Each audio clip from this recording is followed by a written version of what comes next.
Oh, Max, what have you gotten yourself into? You bought Vane, thinking it was going to be easy, and look at you now. You're about to die. Don't worry, I'm going to help you go from absolute loser to absolute loser who can survive a night in Vane. But I can't get you out of this one, so everyone say bye to Max.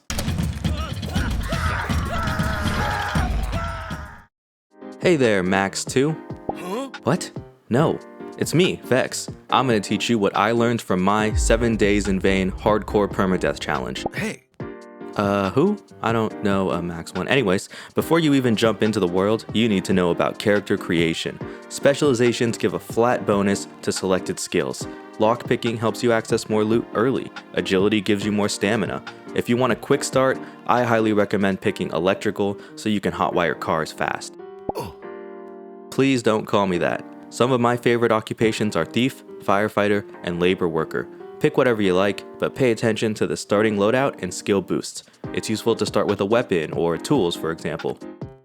Max, go find some clothes in the bedroom before we get demonetized, please. Clothes function as both armor and insulation. Lookin' dapper. And that backpack? Nice find. That'll increase your carry weight, you little weakling. Now, you need the essentials. You can find weapons and tools in garages and sheds. Medical supplies in bathrooms. Food? What? Where are we? Max, food's in the kitchen. Why do I have to explain that to you? You should also collect a full set of tools. You only need the best version of each tool type. So since Max found this mini sledgehammer, he doesn't also need a claw ham. What the hell, Max? Why do you have so many hammers? Genuinely, what's wrong with you? Okay, now that you have the basics. Oh yeah, no, go ahead, I wasn't talking or anything. You can rip extra clothing you find into bandages. Now that you have the... Hello? Then eat some food and fill an empty container from a water source. No, not from the toilet. Fine, whatever. Now that you have... what now? Oh, yeah, that's actually a good reason to interrupt. That's because you left the blinds open and the TV on. Quick, equip a weapon. Not that. No, not that either. Do you want every zombie in the city at your front door? Where'd you even get that? Just use the baseball bat. Hold left click to charge a power attack. It does more damage. Right click to shove if they get too close. You can't outrun sprinters on foot, so you better put up a fight. Okay, I'm actually impressed. But you're deeply wounded. You'll die just like Max 1 if you don't fix that quickly. You can treat any injury directly from the medical tab. It'll tell you exactly what you need to do and give you the actions to do it. For a deep wound, clean it, sew it, then bandage it. Use painkillers to treat pain and throw in some antibiotics if you want to fight infection on deep wounds. Right? Isn't this fun? Oh, and before you leave, fill the sink with water so you have something after the water shut off. Replace your phone batteries too. Without a proper map, GPS, or working phone, you won't have access to the in-game map, which you can control click to place map markers. Okay, next, I recommend grabbing a car on day 1. Anything works, but cars are game changers. Check gas, then look under the hood. In general, the more green bars you see, the better condition it's in. Cars let you run over zombies, run away from zombies, explore quicker, and store loot early on while you hobo around with no home. You can refuel cars at any powered gas station, but remember, they're not indestructible, so don't just go.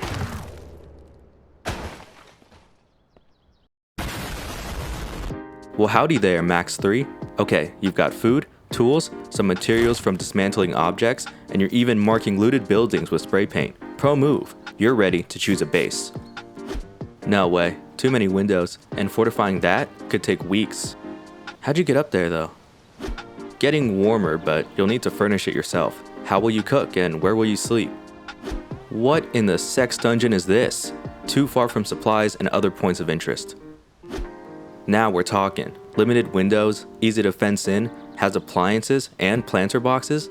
Great work. I'm glad Max 2 is dead. Your first move is to build a utility cabinet. It enables the building of other structures and prevents zombie spawning inside its radius. Don't be afraid to place multiple down if you don't want zombies spawning in your bedroom. What the type of freaky Okay, B to open the build menu. Level 1 fortifications work in a pinch, but I recommend skipping straight to level 2. They are completely invincible to zombie damage. Click to see the required materials and tools. The more you build, the more chances of a horde attack, so prioritize barricading exterior facing doors and windows to create a safe zone. No time for that, Max. Viewer retention drops after 5 minutes. These guys have the attention span of a goldfish. You'll need a workbench to craft components like brackets to build structures. If you can't craft something, you probably need a higher tier workbench, so upgrade to the fabrication workbench as soon as you can. In crafting recipes, you'll notice tools are required in addition to the materials. Tools must be in the workbench's inventory, not yours, so keep a duplicate set in there if you don't want to play hot potato with a screwdriver.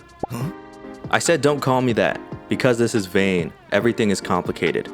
You can pin recipes to your HUD so you know exactly what tools and materials you're hunting down. You'll need a large amount of materials: iron scrap, wood scrap, screws and nails, to name a few. Keep scavenging, dismantle everything you don't need, and demolish furniture. Use logic. Toolboxes and fences give metal scrap. Furniture, planks and nails. You can dismantle just about everything if you have the right tools. Brick by brick. Atom by... Wait, no, don't separate those! Oh, hold on. That's not how fission works. It needs a fissile element, moderated neutrons, and supercriticality, not mechanical separation.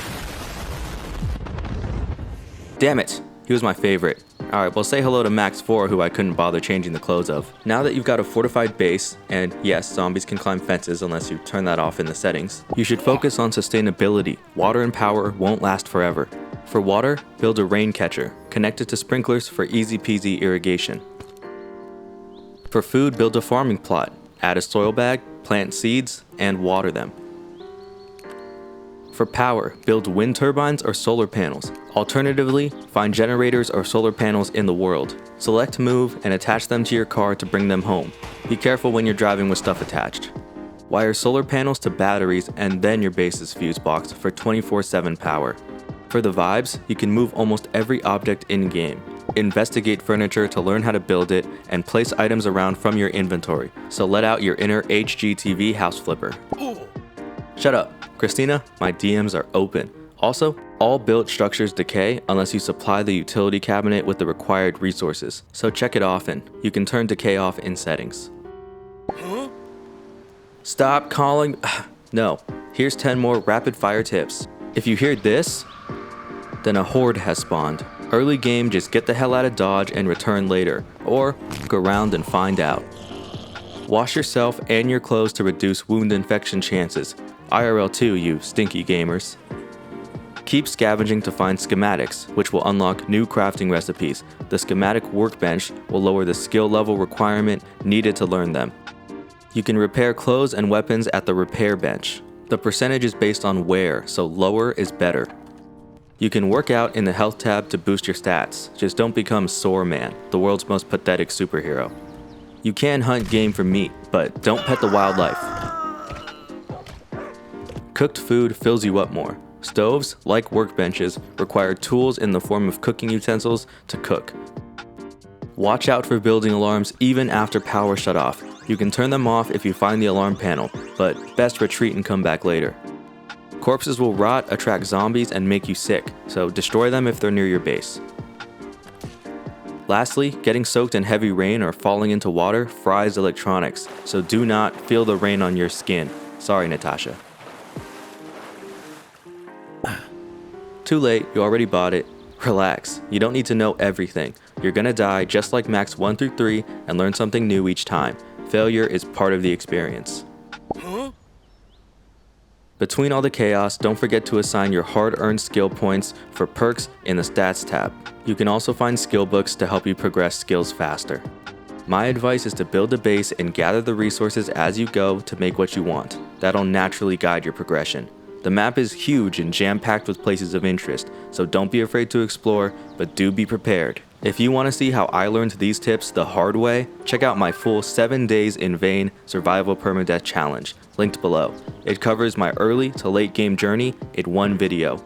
I tried to make this guide both helpful and entertaining, so hope you enjoyed. If any Vane veterans out there have more tips, leave them in the comments. If you want Max and I to go more in-depth on specific topics, let me know. Drop a sub for more Vane content and survival challenges, and thanks for watching.